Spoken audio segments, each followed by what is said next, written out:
Pak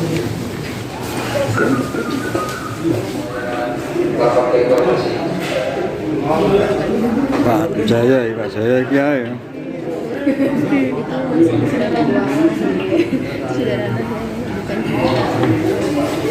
Yang Pak Jaya. Gimana Pak?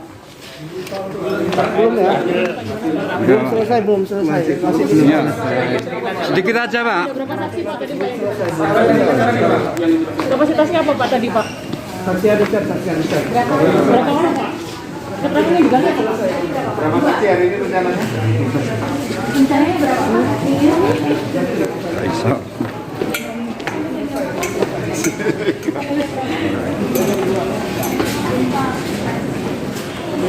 Pak, Selamat siang Pak.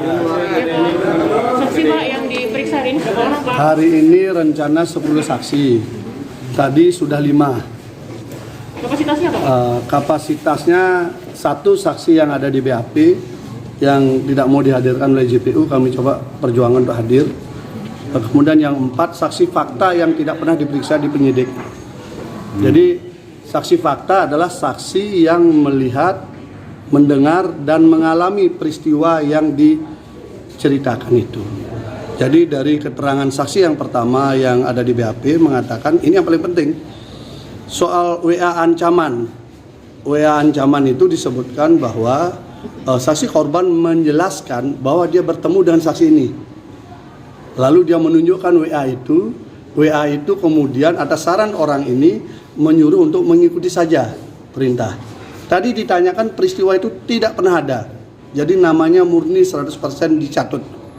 Jadi peristiwa WA itu tidak ada dan sampai sekarang sidang pun WA itu tidak pernah muncul menjadi alat bukti. Walaupun ada HP, ada apa disita, tetapi bukti WA ancaman itu tidak ada sampai sekarang. Ini maksudnya WA ancaman? WA ancaman yang katanya kalau tidak datang kamu akan menyesal seumur hidup gitu lah. Jadi dari Mas Beki katanya kirim WA kepada korban, kalau kamu tidak datang malam ini kamu akan menyesal seumur hidup. Nah WA ini katanya diberikan pada saksi. Ini ada aku dapat WA ini gimana? Lalu saksi ini konon menurut cerita korban bahwa menyuruh untuk datang saja.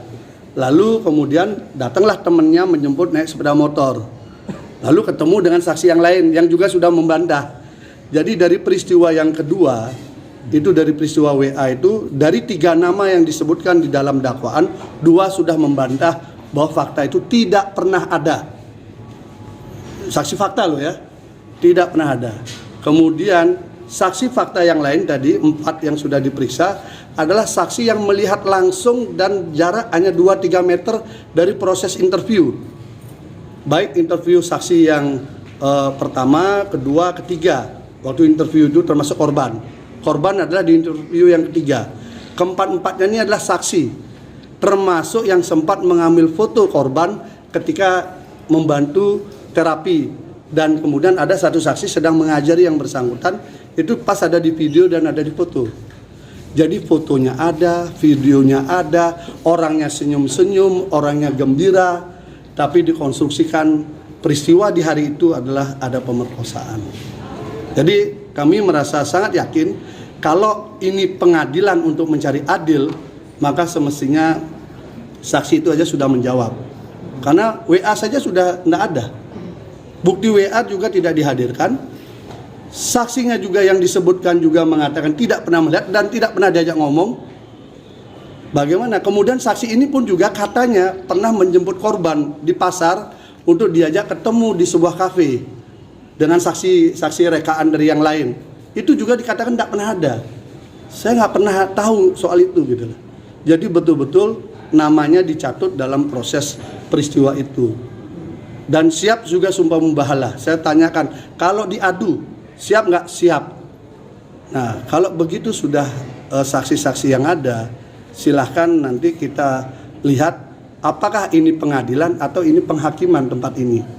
Karena kami sudah berjuang membuka kotak Pandora tentang rekayasa yang begitu masif, begitu nyata dan terukur dari alat-alat bukti. Jadi saksi fakta ini tidak pernah diperiksa oleh penyidik. Penyidik mayoritas memeriksa saksi testimonium de auditu, saksi yang mendengar dari cerita orang. Saksi gosip itu ya? Yang istilah saya dalam bahasa milenial, ini saksi gosip yang dihadirkan di persidangan. Dia tahu banyak segala hal, tapi dia tidak melihat, tidak mendengar. Bahkan ada yang tinggal di Pati, ada tinggal di Kudus, ada tinggal di Kerawang, ada tinggal di Lampung, waktu hari peristiwa. Sementara yang ada di hari peristiwa, yang hadir hari ini, tidak pernah diperiksa sama sekali. Saya tanyakan, pernah nggak dipanggil? Tidak pernah. Ini masih sisa-sisa yang lama. Kita sangat sedih juga melihat cara pemberkasan kasus seperti ini. Saksi fakta tidak ditelusuri, tidak digali secara mendalam. Saksi fakta ini mereka ketemu, ada fotonya, ada videonya, mereka ngajari semua. Tidak diperiksa. Untung mereka bisa hadir. Untung mau mereka hadir untuk menjadi saksi. Itu baru saksi dari kita. Fakta. Bukan saksi gosip. Saksi gosip berpakaian LPSK. Pak, berarti Saksi fakta ini tidak dilindungi siapa-siapa. Hanya mengandalkan doa sama lindungan Tuhan aja. Berarti saksi yang datang hari ini santri ya Pak? Ya, itu adalah orang yang memang ada di lokasi. Jadi statusnya mereka adalah senior di terapi. Sama kayak yang kemarin. Ada juga yang sudah bekerja di tempat lain ya.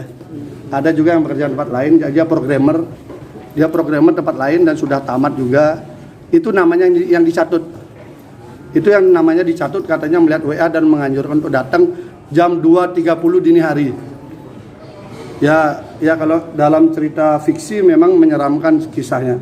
Tapi yang namanya fiksi, kembali lagi ya fiksi, bukan fakta. Mas Beki kenal sama saksi yang datang hari ini nggak Pak? Ya kenal, semua kenal. Apakah senior yang dihadirkan sebenarnya orang yang memberi pelatihan saat hari yang disebut itu Pak? Iya, yang hari peristiwa kedua. Karena tanggalnya ada, fotonya itu kan ada di rekam jejak digitalnya kan ada. Jejak digitalnya itu terlihat pada tanggal 18 Mei, persis tanggal yang diakui oleh korban dia diperkosa yang kedua. Persis itu, hanya jamnya jam 10 pagi. Ketawa-ketawa, tidak ada murung, tidak ada wajah trauma, tidak ada wajah itu. Videonya ada. Pak, kalau Jumat kemarin kan yang diperiksa soal 5 yang diperiksa. Nanti kita dengar, kan belum dengar. Pak, kalau Mereka juga ada di lokasi, saksi fakta juga. Pak, Jumat kemarin kan ada 2 orang saksi, yang satu itu pengurus ponpes ya Pak ya. Untuk yang satu sendiri Itu yang tadi. Yang tadi itu yang namanya dicatut. Namanya enggak, alumni dia. Dia programmer, namanya dicatut untuk diproses peristiwa yang kedua. Tapi dia udah mengatakan tidak pernah itu terjadi.